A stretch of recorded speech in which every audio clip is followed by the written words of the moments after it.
Hi guys and welcome back to our series of lessons on the parts of speech, and this lesson is all about adjectives. In this lesson I will teach you remaining part of adjectives. Yes guys, as we know and we have discussed in last video that what is an adjective. हमने ये पढ़ा था कि adjective क्या है और हम यहाँ पर पार्ट्स ऑफ स्पीच की सीरीज को कंप्लीट कर रहे हैं. और जैसे ही पार्ट्स ऑफ स्पीच कंप्लीट होते हैं हम इंग्लिश ग्रामर के और टॉपिक्स भी कवर करेंगे. ठीक है, तो थोड़ा सा हम रिकॉल कर लेते हैं कि एडजेक्टिव क्या होते हैं, what is an adjective, and the simple and the most or I can say the simplest meaning or definition of adjective is that an adjective describes a noun. Adjective जो होते हैं वो डिस्क्राइब करते हैं noun को, जैसा कि हमने इसकी वीडियो में भी पढ़ा था जो लास्ट वीडियो थी कि एडजेक्टिव एक पार्ट्स ऑफ स्पीच है जो कि डिस्क्राइब करता है, बताता है हमें नाउन और प्रोनाउन के बारे में, whether it's about colour, size, big, small, short, tall, sound के बारे में, शेप के बारे में, नंबर के बारे में और टेस्ट के बारे में, वेदर के बारे में, टेक्सचर के बारे में, किसी भी चीज के बारे में. तो साउंड और नाउन के बारे में एडजेक्टिव हमें डिस्क्राइब करता है कि कोई भी नाउन है वो किस टाइप की है, how much, what kind of, and everything that is related to it, what kind of this thing is and how many things are there and which one. ठीक है, तो एडजेक्टिव के बारे में हमने लास्ट वीडियो में ये पढ़ा था. And one thing I would like to talk about here through this channel is that as we all know that this time is tough time and sadly life goes on. There are certain things जिस पर हमारा control नहीं है and sometimes we feel we are helpless, but I think that according to me we should always look for the positive side of life, like be positive, and whatever you think that you are weak at or weak in, so you can definitely work on that. There are certain things I'm doing and I'm practicing these days that when I find that I should do something really productive, so there are some apps and some websites where I just look for some content जो कि मेरी knowledge के लिए, मुझे knowledge बढ़ाने के लिए या नई चीजें करने के लिए बहुत ज्यादा जरूरी है. I go for such sites. So at the end of the video I will definitely discuss with you guys that what are the things I do in quarantine. But इस वीडियो में हम शुरू कर रहे हैं जो फोर्थ पार्ट था adjective का, वो पार्ट है इंटरोगेटिव एडजेक्टिव. ठीक है, सबसे पहली चीज कि हमें पता होना चाहिए it's not interrogative, it's interrogative adjective. Pronunciation in English is very important. तो इंटरोगेटिव एडजेक्टिव जो है, जैसा कि आपको इसके नाम से पता चल रहा है, कुछ क्वेश्चन पूछे जाते हैं. ठीक है, और यही इसका मीनिंग है, used with noun to ask questions what, whose, where, why, how and which. Fine. So this particular part of adjective is related to where we ask questions and these questions are related to nouns. Fine, but there is a question that sometimes we get confused or we don't know about, that what is the difference between interrogative adjective and interrogative pronoun. हमने pronoun वाले chapter में interrogative पढ़ा था, तो क्या आप लोग बता सकते हैं कि इंटरोगेटिव एडजेक्टिव और इंटरोगेटिव प्रोनाउन में क्या डिफरेंस है? So pause this video for a while and if you know then try to recall in your mind, and if you don't know so don't pause it and just listen to me that whatever I am saying, what this topic is all about. So guys, यहाँ पे मैं आपको दो difference बताऊंगी. जो interrogative pronouns होते हैं, interrogative pronouns can stand alone. वो अकेले भी क्वेश्चन हम पूछ सकते हैं, उसमें भी व्हाट, हुज, ये चीजें आती हैं. जैसे कि इंटरोगेटिव प्रोनाउन का एक एग्जाम्पल है जो कि मैं और भी बताने वाली हूँ. एग्जाम्पल, पहला एग्जाम्पल है व्हाट डू यू वांट. तो यहाँ पर आपको पता है कि जो व्हाट डू यू वांट जो ये सेंटेंस है, इसमें आपको नाउन नहीं दिखेगा. ठीक है, इसका मतलब ये है इंटरोगेटिव प्रोनाउंस, यहाँ पे प्रोनाउंस की बात मैं यहाँ पर कर रही हूँ, दे कैन स्टैंड अलोन. लेकिन डिफरेंस क्या है, interrogative adjectives can not stand alone. Interrogative adjectives में नाउन हमेशा आता है. अब कैसे इसे प्रूफ किया जा सकता है, देखिए यहाँ पे एग्जाम्पल है, हुज पेन इज दिस. तो अब मुझे बताइए यहाँ पर नाउन क्या है. ऑब्वियसली यहाँ पर नाउन है पेन, और यहाँ पर जो हुज लिखा गया है वो है इंटरोगेटिव प्रोनाउन, नहीं, वो है इंटरोगेटिव एडजेक्टिव. तो यहाँ पर आपको कंफ्यूज नहीं होना है. मैंने प्रोनाउन बोला लेकिन आपको ये बताना है कि नहीं, ये प्रोनाउन नहीं है, क्योंकि मैंने अभी बताया है कि इन सेंटेंसेस में जहां पर इंटरोगेटिव एडजेक्टिव यूज होता है, they can't stand alone, they always follow noun. तो इन सारे सेंटेंसेस में नाउन होगा और हम इससे पता लगा सकते हैं इंटरोगेटिव एडजेक्टिव है। जैसे कि which way shall we go, so way word is noun. What time is it, time जो है ये है यहाँ पर noun. How many medals did she win, medals यहाँ पर है noun. Which animal do you like, तो एनिमल यहाँ पर क्या है, नाउन। तो ये सारे वर्ड्स किसको डिनोट करते हैं, किसको, किस पार्ट्स ऑफ स्पीच के किस पार्ट से रिलेटेड है, इंटरोगेटिव एडजेक्टिव। ठीक है, आप ये हमेशा ध्यान रखिएगा कि इंटरोगेटिव एडजेक्टिव और प्रोनाउन में क्या डिफरेंस है। अब हम नेक्स्ट पार्ट में चलते हैं जो कि है इसका 5th पार्ट, और इसमें ये कहा गया, इसका जो नाम है वो है पजेसिव एडजेक्टिव। देखिए यहाँ पे पजेसिव एडजेक्टिव के बारे में बताया गया, it is very known fact that when ever this word comes possessive it means that ownership, किसी चीज पर अथॉरिटी को डिनोट करना और अपनी ओनरशिप बताना, उसका मतलब ही होता है पजेसिव। ठीक है, तो यहाँ पर पजेसिव एडजेक्टिव के लिए क्या क्या एग्जाम्पल्स हैं, this possessive adjective used to show possession and for example my, your, his, her, our, their, etc. So for example this is her hat, whenever you try to show that ownership कि ये मेरी चीज है, मेरा घर है, her hat, her house, his car, anything that shows anyone's ownership guys, that is related to possessive।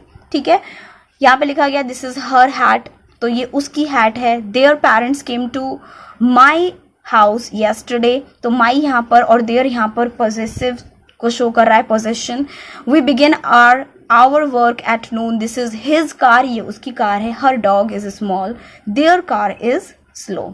ठीक है, तो ये बहुत इजी था, ऊपर वाले में डिफरेंस बताने के लिए था, इसलिए मैंने बताया ये बहुत इजी है, इसमें कोई और एग्जाम्पल ऐड करने की जरूरत नहीं है। This is very simple that it shows possession and ownership. ठीक है, अब यहाँ पर इसका 6th पार्ट है डिस्ट्रीब्यूटिव एडजेक्टिव। डिस्ट्रीब्यूटिव एडजेक्टिव, तो इसका मीनिंग क्या है, distributive adjective means to show that the person और things are counted collectively, and एक और मीनिंग है वो है it is normally used with singular nouns and it refer to members of a group as individuals. तो यहाँ पर हम इंडिविजुअल्स, ग्रुप के जो भी इंडिविजुअल्स होते हैं उन मेंबर्स को रेफर करते हैं। डिस्ट्रीब्यूट किया जाता है बेसिकली लोगों को, और to show that the persons और things are counted collectively and sometimes things are counted collectively. तो इसके लिए यहाँ पर मैंने each, every, either and neither या फिर आइदर या नीदर कहें, इन्हें मैंने लास्ट किसी टॉपिक में था ये, तो वहां पर डिस्कस किया था ईच एंड एवरी को, और ईदर और जो नीदर है वो बहुत ज्यादा इजी था, वो भी डिस्कस किया था। तो इनके मीनिंग में तो डिफिकल्टी नहीं होनी चाहिए। यहाँ पर हम डिस्कस कर रहे हैं कि जब एडजेक्टिव में ये पार्ट आता है तो ये किस चीज को रेफर करता है।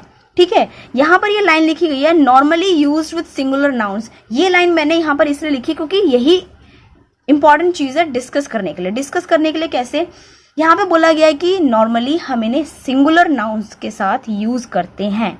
फॉर एग्जाम्पल जैसे यहाँ पे लिखा गया है कि each participant was asked to complete a survey, तो यहाँ पर इसका मीनिंग है कि हर पार्टिसिपेंट को कहा गया था कि वो अपना सर्वे कंप्लीट करे। ठीक है, यहाँ पर एक चीज लिखी गई है कि normally used with singular nouns. Normally मतलब नॉर्मली क्यों लिखा गया है, नॉर्मली ये सिंगुलर नाउन्स के साथ यूज किया जाता है, अदरवाइज ये कहाँ यूज किया जाता है, अदरवाइज ये प्लूरल नाउन्स के साथ भी यूज किया जाता है। देखिए कैसे, अगर मैं यहाँ पे आपको बोलूं, जैसे एक एग्जांपल लेते हैं, each girl war a hat. ठीक है, हर लड़की ने एक हैट पहनी थी। अब डिस्ट्रीब्यूटिव एडजेक्टिव में देखें तो यहाँ पर ईच गर्ल, ईच जो लिखा है वो क्या है, डिस्ट्रीब्यूटिव एडजेक्टिव, और नाउन क्या है, गर्ल। ठीक है, गर्ल यहाँ पे नाउन है, तो ईच गर्ल किसके लिए बोला गया, सिंगुलर नाउन्स के लिए। ठीक है, सिंगुलर नाउन्स के लिए, हर लड़की के लिए बोला गया सिंगुलर नाउन्स। ईच गर्ल, हर लड़की ने हैट पहनी थी। लेकिन कई बार ईच को हमने ऐसे भी देखा है जब वो ईच ऑफ के साथ होता है और प्लूरल फॉर्म को शो करता है, प्लूरल प्लूरल नाउन्स को भी शो करता है। फॉर एग्जाम्पल जैसे, तो यहाँ पे इसका रूल है कि each, either, neither can be used with plural nouns followed by of। each, either, neither इनको हम plural nouns में use कर सकते हैं। ठीक है, लेकिन कंडीशन क्या है, उनके साथ ऑफ आना चाहिए। जैसे कि एग्जाम्पल लेते हैं, each of the girls wore a hat. ठीक है, each of the girls wore a hat. अब यहाँ पे सिंगुलर है या प्लूरल है, मैंने बोला ईच ऑफ द गर्ल्स, तो यहाँ पे प्लूरल फॉर्म है, प्लूरल नाउन्स है, तो इसलिए ईच यूज हुआ, लेकिन यहाँ पे सिंगुलर नाउन नहीं था, गर्ल्स उसे बना दिया गया और ऑफ ऐड किया गया। तो normally use with singular noun होता है, लेकिन प्लूरल नाउन्स के साथ भी आ जाता है जब आप ईच ऑफ ऐड करते हो। ठीक है, तो ये ध्यान रखिएगा, आप ये नहीं बोल सकते each the girls wore a hat, नहीं, each of the girls wore a hat. तो यहाँ पर सिर्फ और सिर्फ आप पार्ट्स ऑफ स्पीच के हर टॉपिक के काइंड्स नहीं पढ़ रहे, you are also getting the idea that what are the errors or common mistakes we guys do.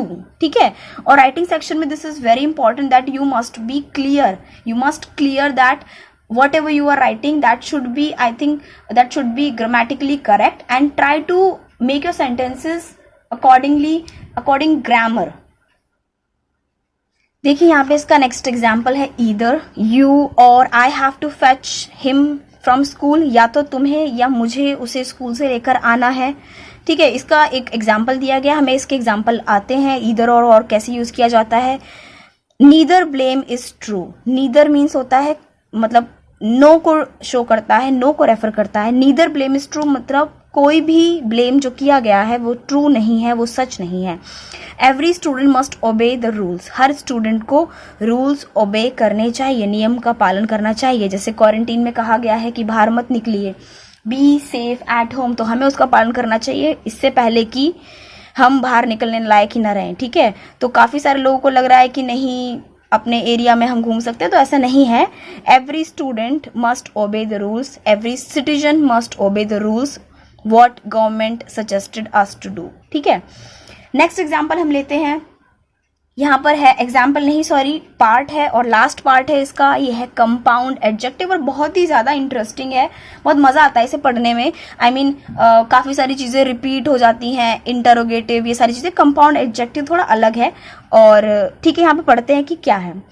देखिए कंपाउंड एडजेक्टिव क्या, बहुत ही ईजी है, हाइफन इसमें होता है, made up of 2 or more words, 2 words एक साथ होते ही होते हैं या 2 से ज्यादा हो सकते हैं, often linked together with hyphens, तो बहुत इजी है, हाइफन इसमें होता है। जैसे कि मैंने लिखा है light weight, duty free, 4 foot और पार्ट टाइम, वेल बिहेव्ड।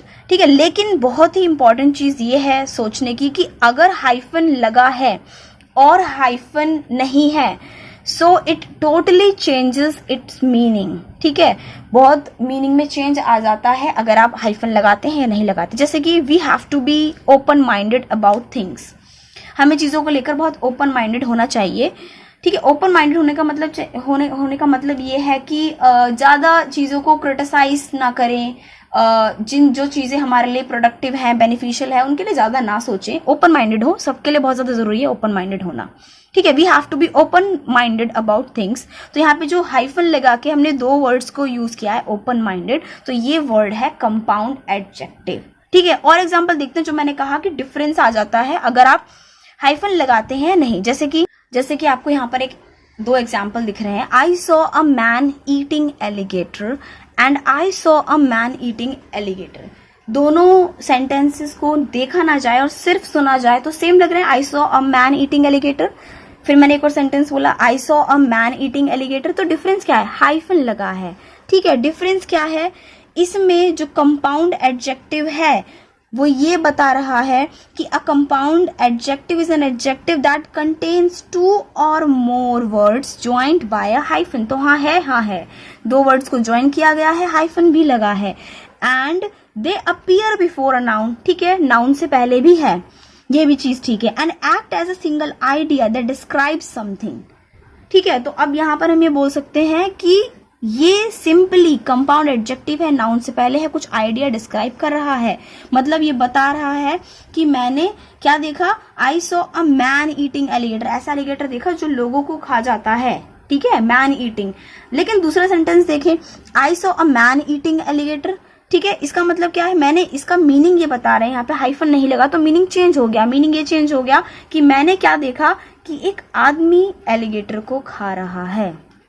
ठीक है, तो यहाँ पर क्वेश्चन क्या आता है, जैसे हमें पूछेंगे who was eating alligator, man was eating alligator, ठीक है. So we are talking about how we saw a man who was eating an alligator. We are not describing the alligator. Fine, we are not describing alligator. We are talking about we saw a man eating alligator. So the question and the focus is different in both the sentence. Focus अलग चीज पे किया जाए. As you can see, the hyphen can make a big difference in the meaning of the sentence. तो ये hyphen बताना इसलिए जरूरी था क्योंकि यही तो इस डेफिनेशन का सारा सार है, सब कुछ डिस्क्राइब करता है. तो जितना आप हाइफन लगाते हैं और कब लगाते हैं, सेंटेंस का मीनिंग चेंज हो जाता है. जैसे एक और एग्जांपल ले सकते हैं, आप खुद से भी काफी सारे एग्जांपल सर्च कर सकते हैं ताकि आपको डिफरेंस समझ में आए. बहुत ज्यादा जरूरी है. यही था इसका लास्ट पार्ट एडजेक्टिव का. और जैसे मैंने कहा कि कुछ चीजें मैं आपको बताऊंगी कि क्या क्या चीजें आप कर सकते हैं क्वारंटीन में. तो so guys, the first thing is that what I am doing nowadays is online courses on this app. This is called Coursera app. So as you can see, there is an app and you can definitely check it out that there are so many topics in it.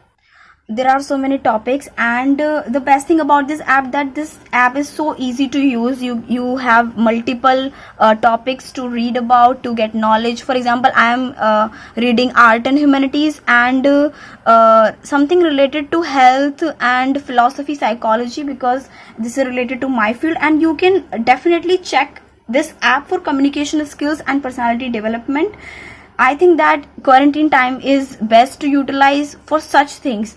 Sometimes we think that we don't have time and we want to get knowledge regarding this. तो आप इस app को देख सकते हो. आप simply search करिए और इसके बाद आप कोई भी फील्ड, जैसे मैं जो पढ़ रही हूँ उसको लेकर, जैसे Buddhism and modern psychology, introduction to philosophy है, इसमें आपको वीक वाइज दिया है. You have to do nothing, you have to just open this app and read whatever you want. अगर आपको जो भी टीचर यहाँ पढ़ा रहे हैं और आपको उनकी लैंग्वेज समझ नहीं आती कि हाँ स्पीकिंग फॉरेन टीचर्स हैं, लेक्चरर्स हैं, तो आप उन्हें डाउनलोड करिए और नीचे स्क्रिप्ट भी आती है.